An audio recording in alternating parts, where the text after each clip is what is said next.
Eulalie Island is crescent-shaped, its inner edge a powdered sugar beach lined with swaying palm trees.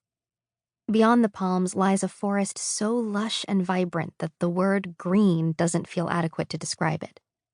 The scent of dead seaweed and tropical flowers floods my nostrils and lungs, filling them with an itchy need to cough. Beside me, the seaplane bobs, tethered to the dock.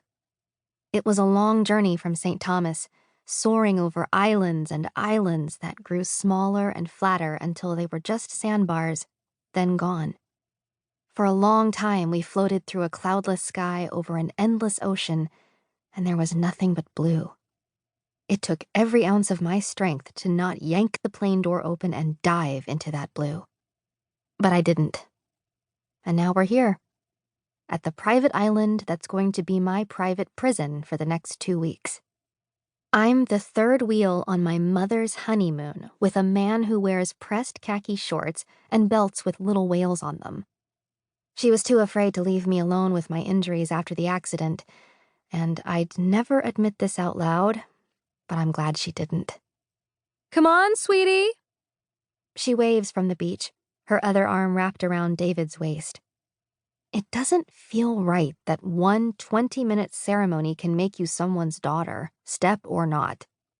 But she's been planning this honeymoon for almost a year, and I am not going to ruin the trip for her. I pull an elastic off my wrist and twist my sweaty, light brown hair into a knot on top of my head. Go ahead, Addie. Ken Carpenter, the island's bearded caretaker, leaps onto the seaplane to help the pilot with our suitcases. Melinda will get you folks settled in at the house, and we'll bring your bags up. You're going to love it. His wife, a woman in a billowing caftan with silver-streaked hair, gives me a sympathetic smile. Everyone here seems to already know about my accident, which is both embarrassing and a relief because I won't have to explain why I unexpectedly cough up blood sometimes. Leaving the seaplane, and that gorgeous turquoise water I'm not allowed to dive in, we head for the beach.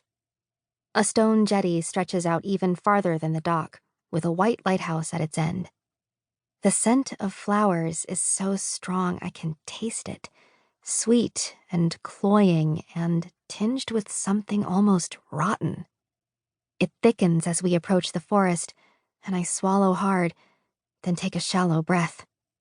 Don't cough. Isn't this spectacular?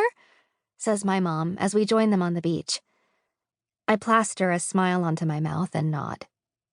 Just wait until you see the rest, says David, though he's never been here before either. Melinda leads us onto a packed dirt path that cuts through the woods, and as we pass under the leafy canopy, it takes a few seconds for our eyes to adjust to the dimness. My mother grabs my wrist. Oh, Addie, look!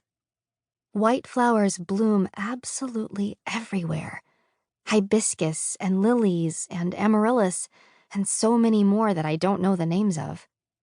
Crowding the bushes, peeking out of the shrubs underfoot, climbing the trees in slender vines. Not a single blossom or bud that isn't white. I take a slow, soupy breath, willing myself not to wheeze. I am not going to ruin this trip.